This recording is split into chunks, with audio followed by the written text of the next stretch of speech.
వంటాటి వరకు స్టూడియోల చుట్టూ మీరేదో మాట్లాడుతూ స్టూడియోల చుట్టూ తిరిగేవారు ఉన్నట్టుండి సడన్గా హాస్పిటల్లో ఏంటి అది? అదే ఒక స్టూడియోలో ఇట్లా అర్ధరాత్రి ఇంటర్వ్యూ అయింది. అయిపోయి కిందకు వస్తున్నాను, వస్తుంటే ఈవిడే మరొక ముగ్గురు గుండాలు కాపులాసి కొట్టారు, దాడి చేశారు. ఎందుకని? నిజంగా మొన్న కూడా మేము స్టూడియో డిబేట్ లో చూసాం. రౌడీజం అనమాట. రౌడీజం ఎలా అంటే, స్టూడియోలో ఇంటర్వ్యూ ఇస్తున్నాను, జనాలు వేసుకొని వచ్చింది, మరి వచ్చేసి తప తప తప తలుపులు బాది రా బయటికి రా ఏమనుకుంటున్నావు. సో అంటే ఆవిడ గురించి ఒక్కొక్కటి నిజాలు బయటకు తీస్తున్నాను కదా. ఇంకా ఎస్పెషల్లీ ఈ డ్రగ్స్కి సంబంధించి ఆ ప్రీతిని ఎప్పుడైతే బయటకు తీసుకొచ్చానో, నన్ను దెబ్బతీస్తే వాళ్ళ ధైర్యాన్ని దెబ్బతీయచ్చు, రేపు వాళ్ళు కోర్టుకు రాకుండా చేయొచ్చు. వాడు సాక్ష్యం ఇస్తే ఈ అమ్మాయి పెడ్లర్గా లిటరల్లీ బుక్ అయిపోతుంది. సో ఆ అమ్మాయి సాక్ష్యం కోసం బయటికి రాకూడదు. అండ్ అలాగే వాళ్ళ ధైర్యం ఎవరు, నన్ను చూసుకుని వాళ్ళు వచ్చారు, వాళ్ళ ధైర్యాన్ని కొడితే వాళ్ళే రాకుంటారని. సో అలా గట్టి రౌడీజం చేసింది. అండ్ ఆ స్టూడియో వాళ్ళే 100కి ఫోన్ చేశారు, వాళ్ళు వచ్చారు. లోపలే ఈవిడ వెళ్ళిపోయింది. బట్ వెళ్ళిపోయింది అనుకున్నాము కానీ అక్కడ మెట్ల దగ్గర దాక్కుని ఉన్నారు. నేను వచ్చేప్పుడు కరెక్ట్గా వచ్చి మెట్ల మీదకి వచ్చి చెప్పులు వేసడం అరవడం, ఇంకా నేను సెల్ఫ్ డిఫెన్స్లో అలా దోసాను. ఈ లోపల వాళ్ళందరూ వచ్చేసి ఆడపిల్లలు వస్తారు అది ఇదని చెప్పి వచ్చేసి ఆ ముగ్గురు కూడా. సో ఇది మీ మీద ఇలా ఫిజికల్ దాడి చేయడం సెకండ్ టైం. మేము లైవ్లో చూసింది మొన్న ఒకసారి, అంటే ఇది సెకండ్ టైం. మొన్న అదృష్టం, ఆవిడ అదృష్టం బాగుండి తగల్లా, లేకపోతే నాకు తగిలిన వెంటనే నేను ఇవ్వాల్సింది ఇచ్చేవాడిని. మనం ఇప్పుడు ఫస్ట్ అటాక్ చేయం, బట్ వాళ్ళు చేస్తే మనం ఊరుకోవాల్సిన అవసరం లేదు కదా. అవసరం లేదు. సో ఆ రోజు అంటే చాలా మంది అదే అనుకున్నారు, నిజంగా చెప్పుతో కొట్టడం ఏంటి అని చెప్పేసి. అది లైవ్ డిబేట్లో కొట్టడం కాదు, ఇసిరింది పక్కన ఎక్కడో పడింది. బట్ నిన్న కూడా అలాగే ట్రై చేస్తుంది, ఇదే పని అయిపోయింది అనమాట బేసికల్లీ. అంటే నిన్న యాక్చువల్గా పెద్ద ప్లానే ఉండింది దాని వెనకాల. దానివల్ల గొడవ అయితే నన్ను బాగా మీరు కొడతారని చేద్దామని బేసిక్గా, అందుకని మందిని కూడా పట్టుకొచ్చింది పెద్ద రౌడీజం చేయడానికి, అదే కారణం చేసింది. కానీ ఇంకా ఆవిడే మళ్ళీ చేసి ఆవిడే కేసు పెట్టింది మీ మీద, మీరే దాడి చేశారు. అంటే చూస్తే పడిపోయినట్టు ఆవిడ యాక్ట్ చేస్తుందో మరి ఇంకేమో తెలీదు. బట్ వెళ్ళిపోయి. మీరు అప్పుడు సింగిల్గా ఉన్నారా? ఒక్కడనే ఉన్నాను. ఓకే, వాళ్ళు మాత్రం 3-4 మెంబర్స్ వచ్చారు. అంటే ఫస్ట్ ఇది లావణ్య వర్సెస్ రాజ్ తరుణ్గా మొదలైన ఈ కథ ఇప్పుడు ప్రజెంట్ లావణ్య వర్సెస్ శేఖర్ భాష అయిపోయింది. అసలు ఈ టర్న్ నేను తీసుకోకపోతుండే. నాదంతా ఏం లేదు, వెళ్ళి రేపు నిజంగా నాకు అన్యాయం జరిగిందని ఒక మగవాడు వెళ్ళి కేసు పెడితే పోలీసులు మగాడిని ట్రీట్ చేసే తీరు బాగాలేదు, అది మారాలి. అలాగే చట్టంలో ఉన్న సెక్షన్స్ని యూజ్ చేసుకొని ఇది ఒక దందాలాగా చేస్తున్నారు కొంతమంది, ఎస్పెషల్లీ లావణ్య కావచ్చు, ఆ పడాల లక్ష్మి కావచ్చు, వీళ్ళందరూ కూడా ఇదే దందాలాగా చేస్తున్నారు. దీన్ని 6 నెలలకు ఒకళ్ళు మీద కేసులు పెట్టడం మనం చూసాం కర్ణాటకలో. 6 నెలలకు ఒకటి మీద పెళ్లి చేసుకోవడం, వాడి మీద 498 పెట్టడం, వాడి దగ్గర డబ్బులు పొందడం, ఇది ఒక అంటే జస్ట్ ఈ సెక్షన్లు వీళ్ళకి మాత్రం ఉపయోగపడుతున్నాయి తప్ప నిజమైన వాళ్ళు. లావణ్య గారు కూడా సేమ్ అలా కేవలం డబ్బుల గురించే ఈ పోరాటం చేస్తుందంటారా? అంతే, ఇంకా వేరే ఏం లేదు. ఇప్పుడు ఏమంటుంది, రాజ్ తరుణ్ నాకు వద్దంటుంది. మరి రాజ్ తరుణ్ వద్దనడానికి మెయిన్ రీజన్ కూడా మీరే అని మొన్న ఆమె చెప్తుంది. ఆవిడ ఏమైనా చెప్పచ్చు, కానీ ఆవిడ రాజ్ తరుణ్ వద్దు, కానీ ఆయన ఇల్లు కావాలి, ఆయన కారు కావాలి, ఆయన మీదే కేసులు పెడుతుంది. అంటే ఇవన్నీ కూడా బేసికల్లీ ఈ డ్రగ్స్ కేసు నుంచి తప్పించుకోవడానికి ఒక బహానా. ఇప్పుడు విషయం ఏంటంటే, ఈవిడ నార్కోటిక్స్ కేసులో డ్రగ్ పెడ్లర్గా రెడ్ హ్యాండెడ్గా దొరికిపోయింది. ఆ వీడియో మీరు చూసే ఉంటారు. ఓపెన్ చేయమా అంటే నేను ఓపెన్ చేయను సార్, ఇప్పుడు కాదు సార్, అది దొరికింది.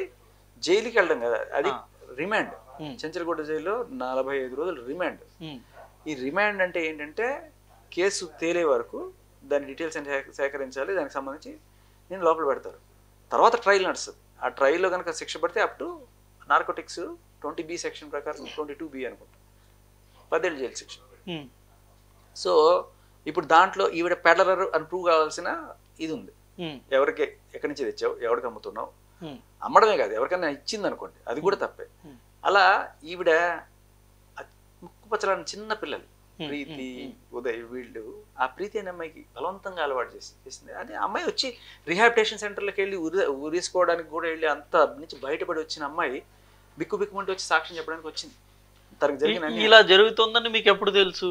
చిన్నపిల్లలు కూడా లావణ్య డ్రగ్స్ అలవాటు. నాకు అసలు ఈ కోణం, నాకు ఓన్లీ ఎఫ్ఐఆర్లు ఇవన్నీ చూసాను తప్ప, నేను ఎప్పుడైతే ముందుకు వచ్చి మాట్లాడుతున్నానో ఈవిడ బాధితులందరూ ఒక్కొక్కళ్ళు నన్ను కాంటాక్ట్ చేయడం మొదలు పెడుతున్నారు.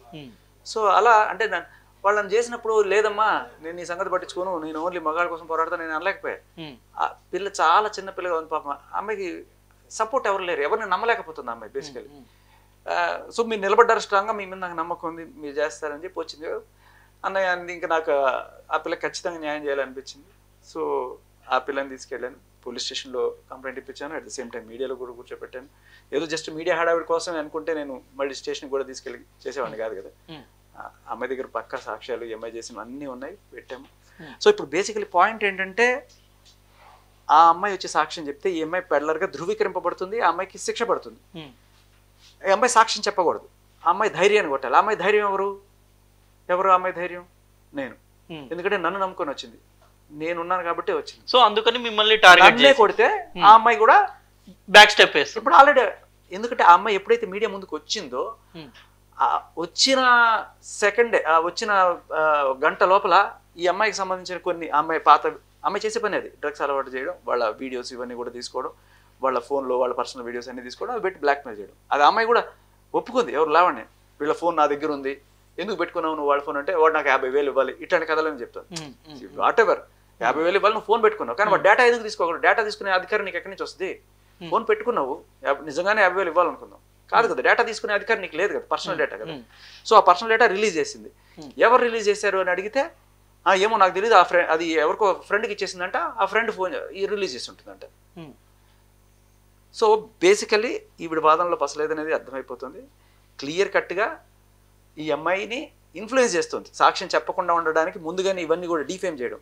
మన మీడియా వాళ్ళు కూడా కొంతమంది అత్యుత్సాహం చూపించి ఆ అమ్మాయి పాపం మాస్క్ కట్టుకొని వచ్చింది, కానీ మన వాళ్ళకి కాస్త ఇది ఉండాలి కదా. కొంతమంది ఈ అమ్మాయి రిలీజ్ చేసిన పిక్స్లో అమ్మాయి ఫోటో ఉంటే అది పెట్టేసి అది చేయడం వల్ల అమ్మాయి ఇప్పుడు వెనక్కి వెళ్ళిపోయింది. చాలా మంది అడుగుతున్నారు, అన్నయ్య ప్రీతి ఇంటర్వ్యూ కావాలి, మాకు ఇంటర్వ్యూ కావాలంటున్నారు. కానీ మీరు అందరూ మీరైనా కాదు, కొంతమంది చేసిన పని వల్ల అమ్మాయి ఇవాళ బ్యాకప్ అయిపోతుంది, మీడియాకి రాదు, కనీసం పోలీస్ స్టేషన్కి ఏమైనా వచ్చి చెప్పాలి కదా. మరి ఇప్పుడు నన్ను కొట్టేస్తే అమ్మాయి పోలీస్ స్టేషన్ కూడా రావడానికి భయపడే సిచ్యువేషన్ క్రియేట్ చేసి రాకుండా చేద్దాం. ఇదేంటి క్లియర్ కట్గా సాక్షుల్ని భయపెట్టడం, కేసుని తారుమారు చేయడం. అసలు బెయిల్ ఇచ్చేది ఎందుకు? క్లియర్ కట్గా నువ్వు సాక్షుల్ని తారుమారు చేయవు అనే దీంతో ఇస్తారు. ప్రభావితం చేస్తున్నావు, ఏం చేయాలి? ఇమీడియట్ గా ఎస్ఓటీ పోలీసులు ఆ బెయిల్ రద్దు చేసి ఆవిడ లోపలేసి తర్వాత ఇన్వెస్టిగేషన్ చేసుకోవాలి. ఇది నా డిమాండ్. ఇప్పుడు కానీ ఫస్ట్ కాదన్న, ఫస్ట్ ఇప్పుడు స్టార్ట్ అయింది ఇది రాజ్ తరుణ్ లావణ్య. ఫస్ట్ మీరు ఎంటర్ అయింది కూడా as a Raj Tarun friend గానే మీరు ఎంటర్ అయ్యారు. అయ్యో మీరు అసలు ఇదంతా మీకు రాజ్ తరుణ్ ఫ్రెండ్ అని నేను ఎందుకంటానంటే, ఏదో మీరు ఇప్పుడు నాకు ఎలాగ పరిచయం, మీకు రాజ్ తరుణ్ ఫ్రెండ్ ఒకటేసారి చేస్తాను. నేనైతే ఒక 10-15 సార్లు రాజ్ తరుణ్ ఇంటర్వ్యూ చేశాను అంతే. సో ఆ రకమైన ఫ్రెండ్షిప్ తప్ప పర్సనల్ గా మేము ఇద్దరం కలిసి తిరగడాలు అలాంటివి ఏమీ లేవు. ఈ జస్ట్ మీడియా పరంగా ఒక మగాడికి జరుగుతున్న అన్యాయం గురించి మీరు వచ్చారు అంతేనా? నేను అన్యాయం గురించి విషయం చెప్తా. నేనేంటంటే ఇప్పుడు కరాటే కళ్యాణ్ గారు ఉన్నారు, లేకపోతే వాళ్ళు ఎవరన్నా సరే మీడియా ముందుకు వచ్చి ఏదైనా అన్యాయం జరిగినప్పుడు వచ్చి మాట్లాడతారు. వాళ్ళు వచ్చి మాట్లాడడం కాదు, జనరల్ గా మీడియానే సంప్రదిస్తుంది వాళ్ళు. అయితే నేనంత పెద్దోడిని కూడా కాదు, నన్ను మీడియా సంప్రదించడానికి. ఏదో నేను ఒక చోట మొట్ట ఆర్జే విజే. అయితే ఇంతకుముందు ఇలాంటి సిచ్యువేషన్లో నేను ఉన్న నేపథ్యంలో ఒక ఛానల్కి నేను ఫస్ట్ ఆ స్టోరీ అంతా ఇట్లాంటి అమ్మాయిలు ఉంటారు జాగ్రత్త, ఇదిగో ఇట్లా ఇదే పని వీళ్ళకి రేప్ కేసులు పెట్టడాలు, 498 పెట్టడాలు, డబ్బులు గుంజడాలు ఇదే చేస్తుంటారని చెప్పి నేను వాళ్ళకి ఒక ఇంటర్వ్యూ ఇచ్చాను. సో ఎప్పుడైతే ఈ అమ్మాయి ఆడియో రిలీజ్ అయిందో దాంట్లో చాలా క్లియర్ కట్గా అదే నార్సిస్టిక్ బిహేవియర్ అనేది నాకు అర్థమయ్యింది. సో వాళ్ళు పిలిచినప్పుడు ఆ అమ్మాయి కూడా అలాంటిదే అనుకున్నారు మీరు? నాకు ఒక క్లారిటీ వచ్చింది అక్కడ కనబడుతున్న సోర్సెస్. ఇప్పుడు జనాలందరూ ఏం చూస్తున్నారు, ఆడియోలో ఏముందో కంటెంట్ పట్టించుకోకుండా ఏదో బూతులు తిట్టిందిలే, అది ఏదో ఫ్రస్ట్రేషన్లో అని ఉంటుందిలే అని వదిలేశారు. కానీ నేను అలా చూడలే, ఇది ఫ్రస్ట్రేషన్లో వచ్చిన అరుపులు కావు, ఏదో సైకో ఆర్ డ్రగ్గిస్ట్ ఎఫెక్ట్లో వచ్చిన అరుపులు అని నాకు క్లియర్ కట్గా అర్థమవుతుంది. అండ్ అలాగే ఆ కంటెంట్ గమనించాను, ఏం మాట్లాడింది. సో ఈ పాయింటర్స్ అన్ని పెట్టుకుని వాళ్ళు అడిగినప్పుడు నేను మాట్లాడాను, జస్ట్ లైక్ ఎనీ ఒక విశ్లేషకుడిగా మాట్లాడాను. దట్ వెంట్ వైరల్ అయినప్పుడు ఇంకా తర్వాత వీళ్ళు పిలవడం ఇలా మాట్లాడడం, రోజుకి ఈ కేసు అవాల్వ్ అవుతూ వచ్చింది. ఆయన తర్వాత రాజ్ తరుణ్ వచ్చి సంజయ్ ఇవ్వడం, ఏంటి ఈ అమ్మాయికి ఆల్రెడీ మస్తాన్ సాయితో ఎఫ్ఐఆర్ ఉంది అని చెప్పి ఒక ఎఫ్ఐఆర్ చూపించడం. సో తర్వాత ఆయన అజ్ఞాతలో. మీరు ఈ అన్ని విషయాల్లో, ఆమె ఎఫ్ఐఆర్ గురించి ఉన్న అన్ని విషయాల్లోనూ మీరు డీప్ గా ఇన్వాల్వ్ అవ్వలేదు. ఎప్పుడైతే వీళ్ళు అడుగుతున్నారో, మీరు అడుగుతున్న క్వశ్చన్కి నీకు సమాధానం చెప్పడానికి, అలాగే నేను చెప్పిన మాటని నిలబెట్టుకోవడానికి, అంటే నేను తప్పు చెప్పలేదు అని చెప్పి నిరూపించుకోవడానికి నేను మరింత సాక్ష్యాలను ప్రజెంట్ చేయాల్సి వచ్చింది. నాకున్న పరిచయాలతో నేను అవన్నీ కూడా తీసుకురావడం జరిగింది. సో ఇది బేసికల్లీ ఇవన్నీ చేస్తున్నప్పుడు ఏంటంటే ఒకసారి వైరల్ అయ్యి ఒక మంచి సపోర్ట్ దొరికింది మీడియాలో. నేను జీవితంలో ఏదైనా చేద్దాం అనుకుంటే నా నాకున్న ఏదో ఎఫ్ఎంలోనో టీవీలోనో చిన్న అవేర్నెస్ క్రియేట్ చేస్తుంటా. భయ్యా ఇప్పుడున్న ఇది చాలా దారుణంగా ఉన్నాయి చట్టాలు, ఈ సెక్షన్ BNS 69, 68 చాలా దారుణంగా ఉన్నాయి, ఇవి మగాళ్ళకి ఉరితాడు లాంటిది అంతే. సో వీటి గురించి ఎప్పుడైనా సరే లాయర్ గారితో చిన్న చిన్న బయటలు ఇప్పించడం, చిన్న అవేర్నెస్ క్రియేట్ చేస్తుంటా. మీరు అందరూ పోరాడాలి అని చెప్తుంటాను. నాకు పోరాడే శక్తి లేదు, ఎందుకంటే ఏదో నేను చోటమోటకండి, నేను పోరాడతాను, రోడ్డు మీద వస్తే ఎవడు చూస్తాడు నన్ను, ఎవడు చూస్తారు. కానీ ఏమైందంటే ఒకసారి వచ్చిన మీడియా హైప్ వల్ల అందరూ ఏదో they are expecting me to do something, మీరు రావాలి, మీరు మాట్లాడుతున్నారు, కరెక్ట్ మాట్లాడుతున్నారు అని చెప్పి ఎక్స్పెక్ట్ చేస్తున్నప్పుడు ఖచ్చితంగా నాకు ఇది ఒక దేవుడిచ్చిన అవకాశం. ఇన్నాళ్ళు ఏదో తిన్నాం బతికాం, ఇది ఇప్పుడు ఒక అవకాశం వచ్చింది, దీంతో మనం ఏదైనా మంచి చేయగలిగితే అంతకన్నా కావాల్సింది ఏమైనా జీవితానికి అని చెప్పి నేను క్లియర్గా సీరియస్గా తీసుకున్నాను. ఏంటి ఈ కేసు తప్పుడు కేసు అని నేను కనుక ప్రూవ్ చేయగలిగితే, ఇలాంటి తప్పుడు కేసులు EMI ఎన్ని పెట్టింది, ఎంతమంది మస్తాన్ సాయి మీద తప్పుడు కేసులు ఇప్పుడు ఒప్పుకుంటుంది కదా, ఇలా తప్పుడు కేసులు పెట్టే వాళ్ళు ఉన్నారు. ఆల్రెడీ నేను ఇంతకు ముందు కూడా ప్రూవ్ చేశాను, ఈ కేసు కూడా తప్పుడు. సో మీ కళ్ళ ముందు కనబడుతున్నప్పుడు ఇలాంటివి తప్పుడు కేసులు సెక్షన్స్ మిస్యూజ్ చేస్తున్నారు. కాబట్టి దయచేసి పార్లమెంట్ ఆఫ్ ఇండియా దీని మీద డిస్కషన్ చేసి ఈ సెక్షన్స్ని రద్దు చేయడము, వీటిని మార్పు చేయడం, మగాళ్ళకి కూడా న్యాయం జరిగేట్టు చేయడం అనేది మెయిన్ కాన్సెప్ట్. ఇప్పుడు నేను ఇంత సీరియస్ గా తీసుకొని ఈ తప్పుడు కేసు అని ప్రూవ్ చేయడానికి ముందుకెళ్తున్న నేపథ్యంలో ఈ మలుపు తీసుకుంది. సరే, ఇప్పుడు లావణ్య గారు చేస్తున్న పోరాటంలో, స్టార్టింగ్ చేసిన పోరాటంలో ఆమెను రాజ్ తరుణ్ గారు ఇద్దరు సహజీవనం చేస్తున్నారని చాలా మందికి తెలుసు. సో వాళ్ళిద్దరు లివింగ్ రిలేషన్ లో ఉన్నారు అని చెప్పేసి, బట్ చాలా మందికి ఎవరికి తెలియదు. ఇండస్ట్రీలో ఉన్న వాళ్ళకి తెలుసు, వాళ్ళు చెప్పుకున్నారు అంతే. ఆవిడ ఎవరికి తెలియదు, నాకు తెలిసి ఆవిడ డ్రగ్ కేసులో కూడా ఆవిడ ఎవరికి తెలియదు. రాజ్ తరుణ్ కేసులోనే ఇప్పుడు ఆవిడ ఫేమస్ అయింది. రాజ్ తరుణ్ చెప్పింది కూడా అదే, లేదని నేను చెప్పలేదు. 16-17 మధ్యలోనే మాకు కట్ అయిపోయింది, ఆవిడ వేరే వాళ్ళని చూసుకుంది. ఇంకా నేను బట్ అంతకుముందు వాళ్ళిద్దరు కలిసి ఉన్నారు. బట్ నాకు రాజ్ తరుణ్ కావాలని చెప్పేసి స్టార్టింగ్ మొన్నటి వరకు ఆమె ఫైట్ చేసింది కదా. ఇప్పుడు మీరు ఇన్వాల్వ్ అవ్వడం వల్ల ఇప్పుడు నాకు రాజ్ తరుణ్ వద్దు అంటుంది ఆమె. ఆవిడ ఏమంటుందో ఆవిడనే అడగాలి ఎందుకు అంటుందో. బట్ పాయింట్ ఏంటంటే ఏం చేసినా ఇది జరగదు అని అర్థమైపోయింది. వాళ్ళిద్దరి మధ్య ఉన్న పర్సనల్ ఇష్యూని ఇప్పుడు మీరు కంప్లీట్ గా డైవర్ట్ చేశారు అని అనుకోవచ్చా? పర్సనల్ ఇష్యూ అంటే 4 గోడల వాళ్ళిద్దరు, ఆమె లావణ్య ఆరోపిస్తున్న నన్ను వాడుకొని నన్ను కడుపు చేసి కడుపు తీయించాడు, రకరకాలుగా కామెంట్స్ అనేది చేయిస్తాం. మంచి మాట్లాడిగారు ఈ సందర్భంలో. బేసికల్ ఒకటి ఏంటంటే కడుపు తీయించాడు అనే మాట మీడియాలోనే అంటుంది తప్ప పోలీసులు అనట్లేదు. సరే పోన్లే, మీడియాలో ఆరోపించిన దానికైనా మనం సమాధానం చెప్దాం ఇవాళ. దానికి మీకు ఒక ఆవిడ మొన్న దాకా ఊరికి ఆరోపణ చేసింది, కానీ మొన్న ఒక సాక్ష్యం చూపించింది ఆవిడ. అదేమిటంటే ఒక చూడండి నా హాస్పిటల్ రిపోర్టు, నన్ను ఇట్లా అబార్షన్ చేయించారు అని చెప్పి ఒక రిపోర్ట్ చూపించింది. చూసారా మీరు ఆ రిపోర్టు? ఆవిడ ఇట్లా అందరి ముందు మీడియా ముందు చూపించింది. ఈ పాయింట్ చూడండి ఇక్కడ, దీంట్లో ఏం రాస్తుంది అంటే right side ectopic pregnancy. Okay, ectopic pregnancy అంటే ఏంటి చాలా మందికి తెలియదు. ఈ ఊరికి ఇట్లా చూపించేసి వెళ్ళిపోతే మనం ఏదో అనుకుంటాం. ప్రజలు కూడా అదే నమ్ముతున్నారు. నిజంగా లావణ్య గారికి స్టిల్ ఆమె రాజ్ తరుణ్ కడుపు చేసి మోసం చేశాడన్నదే. ఇది ఎక్టోపిక్ ప్రెగ్నెన్సీ అంటే ఏంటి? Google fertilized egg can't develop normally outside the uterus to prevent life threatening complications. Ectopic pregnancy issue needs to be removed. అంటే ఈ ఎక్టోపిక్ ప్రెగ్నెన్సీ కొన్నిసార్లు కొంతమందికి రావాల్సిన చోట రాకుండా కొంచెం పక్కన రావడం వల్ల అది బ్లాస్ట్ అయిపోయి మనిషి ప్రాణానికే ప్రమాదం అవుతుంది. ఇలాంటివి రిమూవ్ చెయ్యాలి, చేయకపోతే వాళ్ళ ప్రాణానికి ప్రమాదం అవుతుంది. అందుకని రిమూవ్ చేస్తారు తప్ప బలవంతంగా ఆవిడ నిజంగా ఆ ఎక్టోపిక్ ప్రెగ్నెన్సీ చూసిన వాళ్ళు ఎవరికైనా అర్థమైపోతుంది. ఏ గైనకాలజిస్ట్ దగ్గరికైనా సరే ఇప్పుడు మీరు తీసుకెళ్ళి అడగండి. ఓకే, సో ఇప్పుడు విషయం ఏంటంటే ఆమె పోరాటంలో రాజ్ తరుణ్ కావాలి, లేకపోతే రాజ్ తరుణ్ అర్థం వచ్చింది, సమాధానం వచ్చింది. ఓకే, ఇప్పుడు అంటే ఆమె పోరాటంలో నాకు రాజ్ తరుణ్ మోసం చేశాడని ఏదైతే ఆరోపిస్తుందో దాంట్లో నిజం లేదంటారు మీరు, అంతేనా? అబ్సల్యూట్లీ పచ్చి అబద్ధం. ఎందుకంటే ఆవిడ చెప్పే ప్రతి మాట, ఇప్పుడు ప్రెగ్నెన్సీ అన్నారు నేను చూపించాను, ఇది ఈవెన్ అది ఎఫ్ఐఆర్ లో కూడా మెన్షన్ చేయలేదని.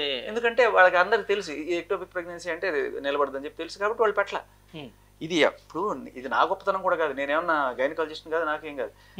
అందరు చూస్తున్నారు, అందరి ముందు నువ్వు చూపిస్తున్నావు కాబట్టి చూసిన వాళ్ళందరూ కూడా రియాక్ట్ అవుతున్నారు. అండ్ ఒకడు నిలబడ్డాడు, వాడికి చెప్దాం మనం, సార్ ఇది మేము గమనించాం చూడండి అని చెప్పి ఆవిడ సమ్ గైనకాలజిస్ట్ ఎవరో ఆవిడ చూసి నాకు మొత్తం ఇన్ఫర్మేషన్ పెట్టింది.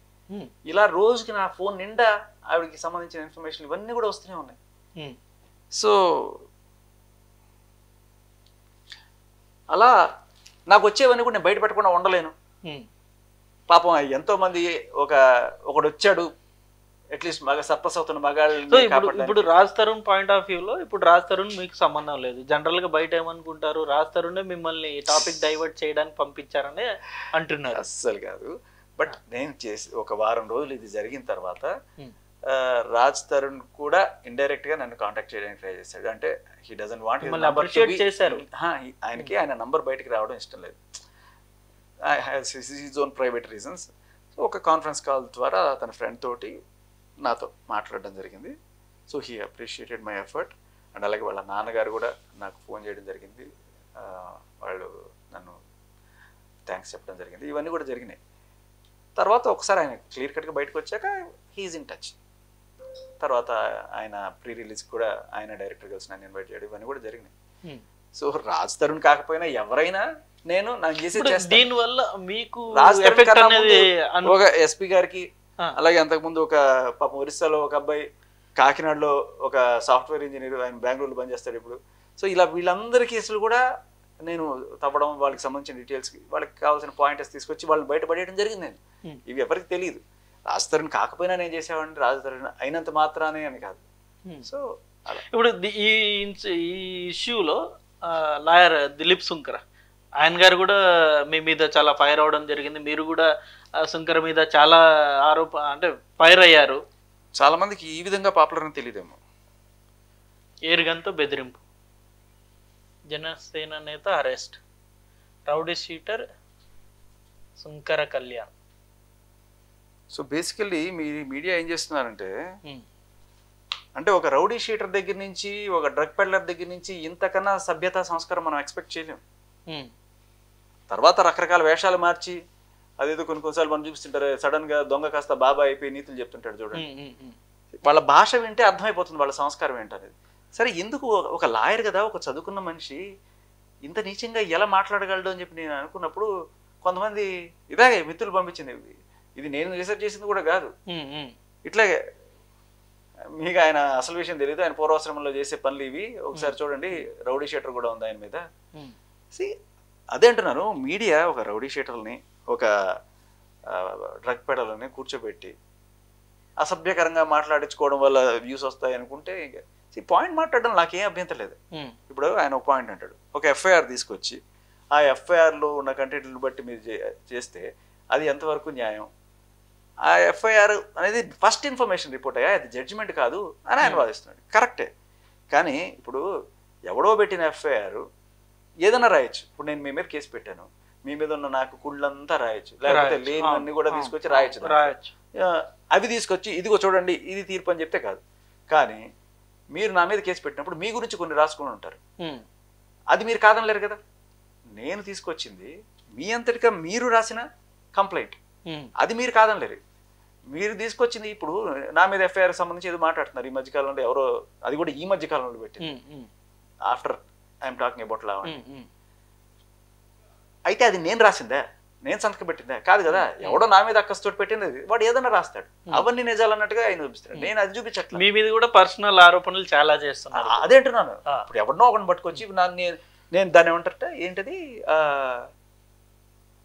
బ్రోతల్ కంపెనీ నడుపుతున్నానంట, నేను డ్రగ్స్ మీరు సప్లై చేస్తున్నారు. ఈ లావణ్య అనే ఆవిడ ఏం పని చేస్తుంది? ఎవరిని అడిగారు ఎప్పుడన్నా? ఆవిడ ఏం పని చేస్తుంది తెలుసా మీకు? ఇప్పటిదాకా ఎవరన్నా మీడియాలో అడిగారు? అసలు మొన్నటి వరకు లావణ్య అంటే ఎవరు తెలియదు కదా. అదే అంటున్నా, ఆవిడ ఏం పని చేస్తే డ్రగ్స్ పెడ్లింగ్ లో పట్టుబడింది, డ్రగ్స్ అమ్ముతారని మాత్రం మనకి ఫస్ట్ టైం అప్పుడు మాత్రమే న్యూస్ లో బయటకు వచ్చింది. సో బేసికలీ నాకు చేసుకోవడానికి ఒక పని ఉంది. నేను ఒక ఆర్జే అని తెలుసు జనానికి, నేను ఒక విజే అని తెలుసు. నాకు వచ్చే అంబానీ కంపెనీలో పనిచేస్తున్నా, నాకు I have a decent salary. నాకు ఇంత కర్మ పట్ల బ్రోతల్ కంపెనీలు నడుపుకొని, లేకపోతే బ్రోతల్ కంపెనీలు నడుపుకుంటున్న వాళ్ళకెట్టా తెలుసు కంపెనీస్ దాంట్లో వాళ్ళు ఏమైనా పనిచేస్తారా ఏంటి? నా మీద ఆరోపిస్తున్న వాళ్ళు దాంట్లో ఇచ్చి వచ్చారా ఏంటి? నాకు అదే డౌట్గా ఉంది. సో అంటే మీ మీద వాళ్ళు పరిశోధించి చెప్తున్నట్టు అదేంటి, నువ్వు పరిశోధించి చెప్తే ఆధారాలు పట్టరా, ఇట్లా ఊహించుకొని కథ రాస్తూ చెప్తే దానికి మనం ఏం చేయలేం. అనిత, లలిత, కవిత 100 పేర్లు చెప్పు, ఎవరైనా ఒక్కరిని తీసుకురా, పోనీ ఏదో ఒక ఆధారం తీసుకురా. లేదు. అదే అంటున్నా, బురద జల్లి ఆపాలి మనిషి, ఆపాలి అంతే.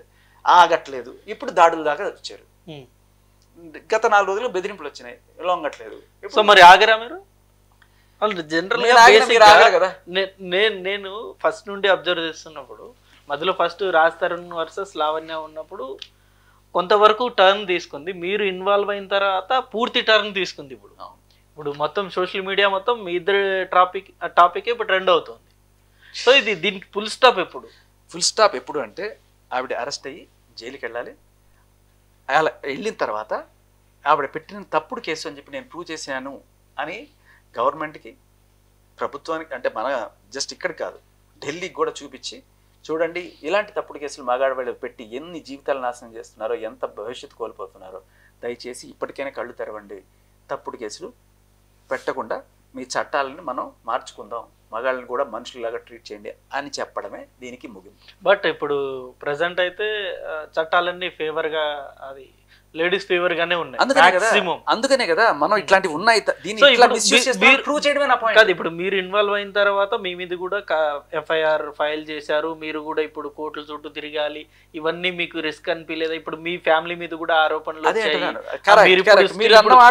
మీరు అన్న మాటలోనే ఒక అద్భుతమైన విషయం ఉంది. మీరు ఇన్వాల్వ్ అయిన తర్వాతే మీ మీద ఎఫ్ఐఆర్లు వచ్చాయి. నా జీవితంలో అంతకు ముందు ఉన్న ఒక్క ఎఫ్ఐఆర్ చూపించండి. అవును, ఏమీ లేదు. అదే అంటున్నాం, సాఫీగా సాగింది. దిలీప్ శంకర్ గారి మీద ఉన్న ఈ కేసు 2017లో, మరి ఆయన ఇప్పుడు ఇన్వాల్వ్ అయిన తర్వాత పెట్టింది కాదు కదా. అంటే ఆవిడ మీద ఉన్న కేసులు 5 నెలల క్రితం ఒకటి, 10 నెలల క్రితం ఉన్నది. వాళ్ళు ఇప్పుడు గొడవలోకి దిగిన తర్వాత వచ్చింది కాదు కదా. అదే అంటున్నా, ఇప్పుడు ఒకసారి నేను దీంట్లోకి దిగిన తర్వాత వచ్చిన కేసు, ఇలాంటివి ఎన్ని వచ్చినా కూడా ఒక మంచి పని కోసం నేను చేస్తున్న దాంట్లో భాగంగా వచ్చాను, ఒక తృప్తి కూడా ఉంటుంది. జైలుకి వెళ్ళినా తృప్తిగానే ఉంటుంది. ఇట్లా లంగ పనులు చేస్తూ డ్రగ్స్ అమ్ముకుంటూ మీకు ఇప్పుడు ఇలా కాదు, ఎక్కడో హ్యాపీగా ఆఫీస్ లో డ్యూటీ చేసుకుని ఇంటికి వచ్చేవాళ్ళు ఇప్పుడు హాస్పిటల్లో ఉన్నారు. ఈ లైఫ్ ఎందుకని మీకు అనిపించలేదా? నాకు ఆ లైఫ్ ఎందుకని అనిపించింది ఒకసారి. ఆ లైఫ్ ఎందుకు అనిపించింది? ఎందుకంటే తింటున్నాం, బతుకుతున్నాం, జనాలకి ఏం చేస్తున్నాం మనం, ఏదో ఒకటి. అంటే నాకు నిజంగా చెయ్యాలనుకునే ఉన్నా కూడా చేసేంత ఆసక్తి ఉండి, నేను అంత శక్తి లేదు నాకు. కానీ ఇవాళ మీ వల్లే నాకు ఇంత శక్తి వచ్చింది. మీడియా అందరూ కూడా నన్ను పిలిచి ఇంటర్వ్యూలు చేసి నన్ను ఒక పెద్దవాడిని చేసి కూర్చోబెడితే నా వల్ల ఏదైనా ఉపయోగం జరగాలి కదా. ఏదో మీకు రేటింగ్లు వచ్చానో, లేకపోతే నాకు విజిబిలిటీ వచ్చిందనో, లేకపోతే నేను ఏదో బిగ్ బాస్కి పోతానో, ఇంకో ఇవన్నీ కాదు కదా. దీనివల్ల నా వల్ల మనిషికి ఒక ఉపయోగం జరిగే అవకాశం వచ్చింది. నిజానికి చెప్పాలంటే చేయగలనేమో అనిపిస్తుంది. రేపు నిజంగానే ఒక చట్టం మార్చగలిగితే చాలు, తర్వాత వచ్చిన మళ్ళీ నా హాయిగా ఆడుతూ పడుతుంది. ఇప్పుడు ఒకవేళ ఆమె పెట్టిన కేసుల వల్ల నిజంగానే రాజ్ తరుణ్ మోసం చేశాడు అని చెప్పేసి కోర్టులో రుజువు అయితే బ్యాడ్ నేమ్ మీకేగా. అది ఆ భయం మీకు లేదా? నాకు బ్యాడ్ నేమ్ వస్తుంది, నేను అనవసరంగా ఇన్వాల్వ్ అయ్యాను, ఒక ఆడపిల్ల జీవితాన్ని నేను ఇలా అంటే బయట ఇలా నేను ప్రొజెక్ట్ చేశానని చెప్పేసి మీకు అనిపిస్తుంది. కానీ అలా అనిపించకుండా ఉండడానికే నాకు, నేను నమ్మడానికి కారణం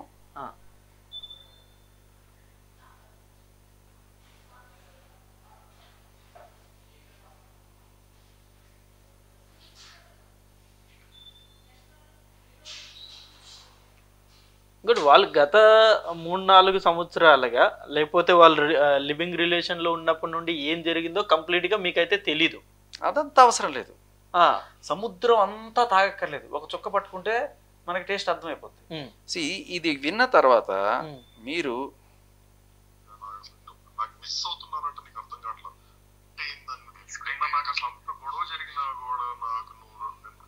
ఒకటి షేర్ చేసుకుంటున్నాం, ఏంటి ఫ్రెండ్షిప్ కంటే ఎక్కువ ఇంటిమేసీ ఉంది, అర్థమైందా నీకు? సెక్స్ ఉంది, each other, sleep together. Sai ఎవరు? సాయి. ఇది విన్న తర్వాత కూడా మీకు ఆవిడ నిర్దోషం అనిపిస్తుందా? సో ఇది ఇలాంటి విన్న తర్వాత మీరు డిసైడ్ అయ్యారు, ఓకే ఆమె రాంగ్ వేలో వెళ్తుంది. నేను ఎప్పుడో డిసైడ్ అయ్యాను, బియాండ్ డౌట్ నేను ప్రూవ్ చేశానని నేను నమ్ముతున్నా.